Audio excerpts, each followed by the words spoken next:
మనం ఎంత సాఫ్ చేస్తే ఈ పాములు తేళ్లు ఇవన్నీ పోతే అందరు చిన్న చిన్న పిల్లలు ఆడుకుంటారు, బయట పోతారు. కొద్దిగా సందు దొరికిందంటే ఒక అర్ధగంట విరామం దొరికిందంటే బయట పోయి ఆడతారు. వాళ్లకు పాపం అభం శుభం తెలియని వయస్సు, తల్లిదండ్రులు లేరు, పర్యవేక్షణ లేదు. కాబట్టి దయచేసి ప్రభుత్వాన్ని కోరేది, మేము ఒక కమిటీ వేసి ఆ రిపోర్టు మీకు సత్వరమే అందించే ప్రయత్నం చేస్తాం. మీరు కూడా బేషజానికి పోకండి.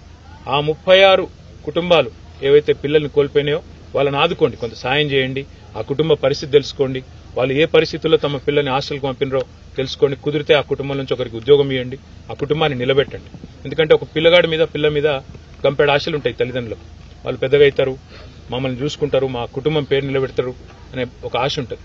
ఇలా ఆశ వారితో పాటే పోతుంది. 500 మంది పిల్లలు విషాహారం తిని హాస్పిటల్ పాలైనారు. దయచేసి ఏం ఆహారం. మీడియా సోదరులందరికీ నమస్కారం. నా కొడుకును ప్రభుత్వ పాఠశాలలో వేసిన, వాళ్ళే తల్లి తండ్రి అనుకొని వేసిన. నా కొడుకు చనిపోయింది. సరే, నాలాంటి కడుపు కోత ఏ తల్లికి రావద్దయ్యా. నా లాంటి కడుపు కోత ఏ తల్లికి రాకుండా చర్యలు తీసుకోవాలని ప్రభుత్వాన్ని కోరుకుంటున్నాయ్యా.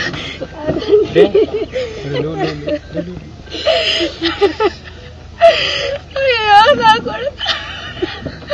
కొడుకు నువ్వు చచ్చి 10 మందిని బతికించయ్యా. నేను అదే కోరుకుంటున్నా. నేను అదే కోరుకుంటున్నా. అదే అయ్యారు నా కొడుకు తరపున కంటే ఏమన్నా చెప్పాలి కదా సార్. ఇంతమంది కడుపు పోతే ఎట్లా సార్ చెప్పు. నా కొడుకు పోయిండు, ఇంకా అంతమంది పిల్లలు భవిష్యత్తు అది ఉంది సార్. ఎట్లా సార్ మీరు చెప్పాలి. అందరు వాళ్ళని నమ్మే వేసినాం కదా సార్.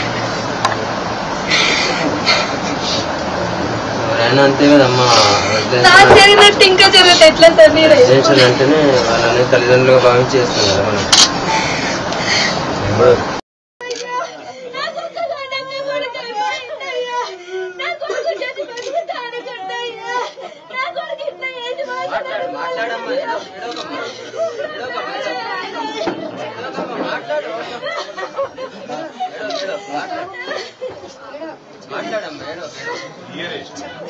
Last year